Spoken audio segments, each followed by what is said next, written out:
Maidens! And you're watching Grasser Production. Up the irons! Hello and welcome to Grasser Productions. I'm Ollie and I'm here with the wonderful Iron Maidens that are playing in the Hirsch tonight. How are you? We're doing great. Yeah. Great. Excited to play. Is it your first time here in Nuremberg and did you have the chance to see around the city a little bit?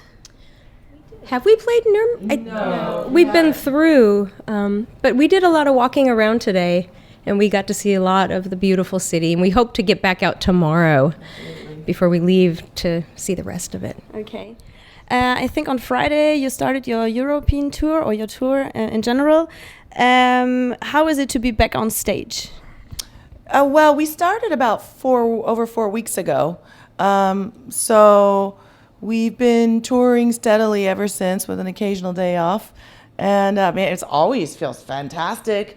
Even if we're physically tired, the crowds are amazing because they're Iron Maiden fans and they're having such a great time. We are so honored to be able to do this. So we're having a great time too. Feels good. Now, looking back to the beginning of Iron Maidens a little bit, how did you manage to find a bunch of not only good-looking women, but also talented female musicians?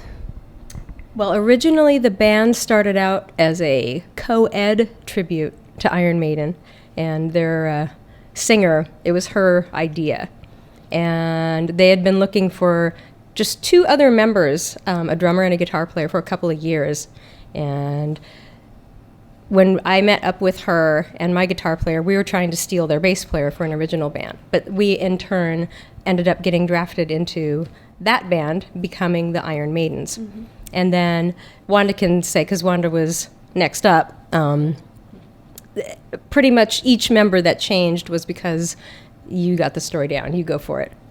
Because everybody was friends of friends. It's a small, tight-knit community of metalheads and female musicians in Los Angeles, and we always knew the right person. And why is it the concept of the band based on only female musicians? Is there any reason?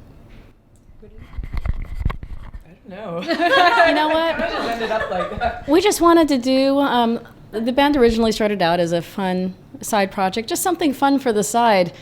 And the original idea was just to be all women doing an Iron Maiden tribute. We all liked Iron Maiden, and we all wanted to do something different and more musically challenging than what was already out there as far as female tributes went. So Iron Maiden was a good fit, and it is a novelty. It's a little. It offers people a little bit of a novelty act. We had no idea it was going to become as successful as it became. Like I said, the original plan was to play local clubs every now and again for fun, and now you see what happened. There were other male all-guy tributes to Iron Maiden playing around, so why not?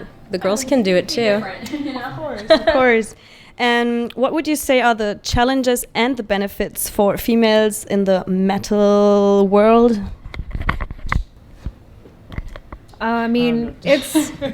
There's not as many female musicians out there, although there are more today. So that helps you because it's people want to see, I think, now more female musicians, and that's slowly changing. But then the challenge is people still have that attitude of oh, it's a girl, she can't do it as well as a guy can, and so you just have to get up there and prove them wrong. Yeah, that would be my next question. Like, is it difficult for you to be not seen only as attractive women, but also skilled performers? And how serious do you really take your job on stage? I think nowadays with music business, I think it's challenging for both sides of the spectrum, male and female. There's so much stuff going on in all levels, different genres. So I think now it's finally at a point where it's even for everyone. So it's my 2 cents on that. Yeah, but how serious do you really take your job on stage? It's our lives. It's our livelihood. We love what we do. Like I said, for most, it's not a job. There's so much fun. You find something that you love to do, and you never work a day in your life. So. Right, we feel that way about any time we take stage with this project or any project. It's when you're playing, that's when you're in your moment, and that's what matters. Why did you choose Iron Maiden for your role model? Well, we all really like Iron Maiden. Like I said, when we were putting when the project was being put together, we just wanted to do something different. The band just wanted to do something new, something different, something more musically challenging, because everybody was serious about playing. I mean, we all had other projects, and I play in a symphony, for example. These girls do Femme Fatale, and they have their solo projects. And Kirsten had a band back east, and Linda, of course, had Phantom Blue. So everybody was already serious about their playing. We didn't want to be another AC/DC tribute. We didn't want to do anything easy, because that's already being done. So Iron Maiden was just a good fit for us. We all already liked the band. But what's not to admire about Iron Maiden? I mean, if you have to pick a band as a role model, why not pick the one with the great melody lines, the great writing, the twin guitar solos, the killer drums, and that bass playing? I mean, what does it get better than that? Okay, you just mentioned that you had other side projects or other bands, but still, of course, your performance right now as Iron Maidens consists only of Iron Maiden songs. Are you sometimes sick of playing all the same songs over and over again, and don't you sometimes wish to show the world your own songs that you write?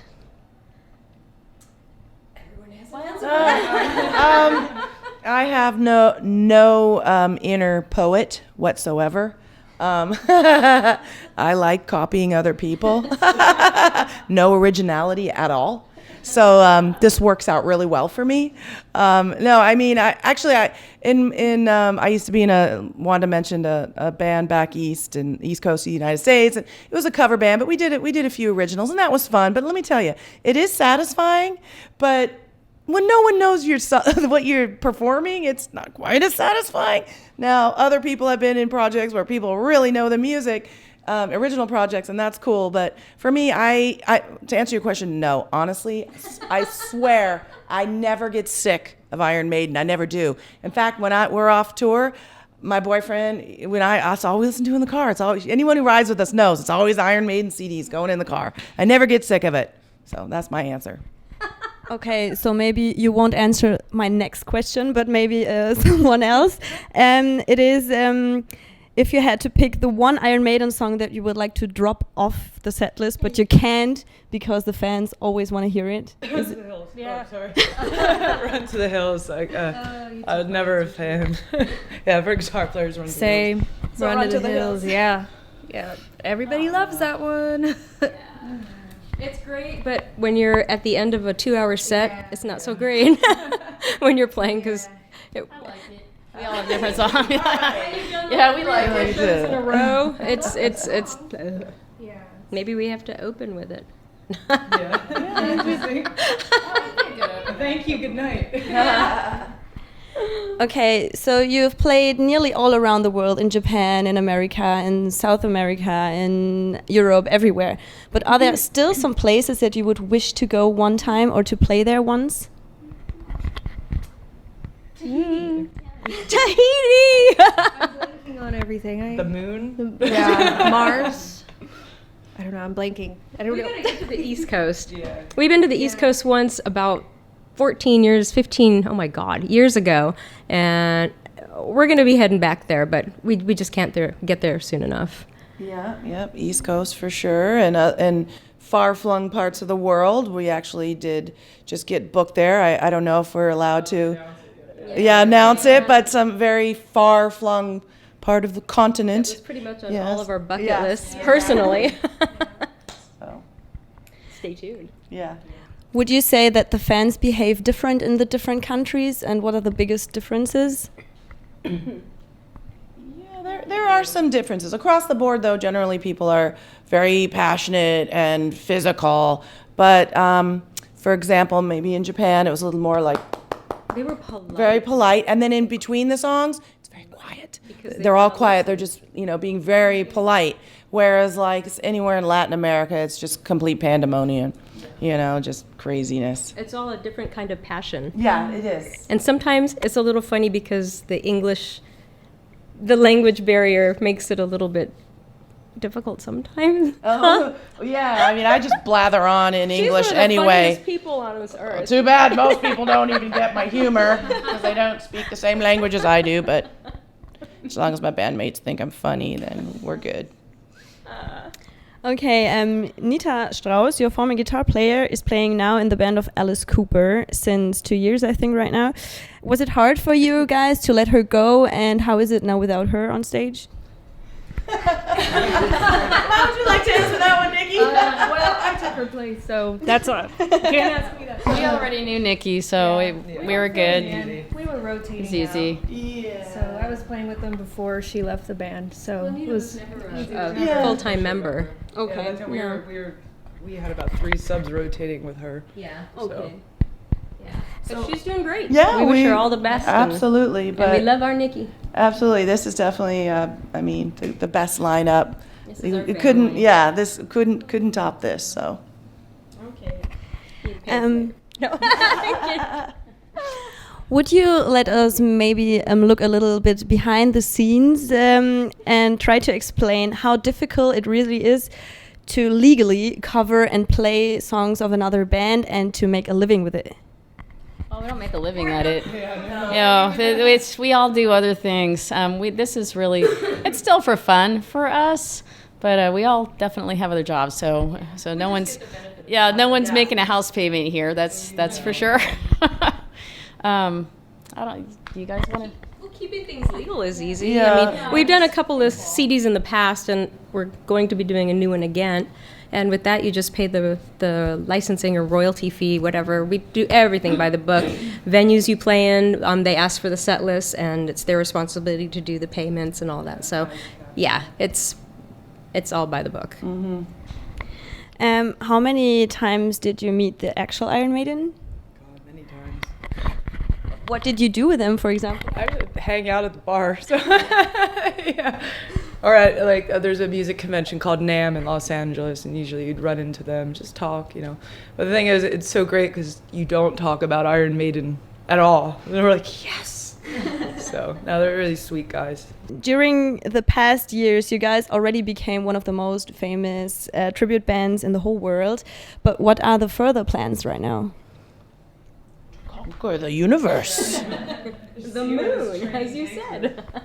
Yeah, we feel so fortunate every minute. Even today, when we were walking around the city, Linda, Nikki, and I, we were just like, literally, like, let's pinch ourselves. Here we are in this incredible city because of being in this band, and because of Iron Maiden. Let's go to the source, and we're just so fortunate to get to travel and to play to these audiences, and the grand plan is just keep it going. Okay, then. Thank you very much for your time. I wish you fun on stage and a safe trip on your tour. And thanks a lot.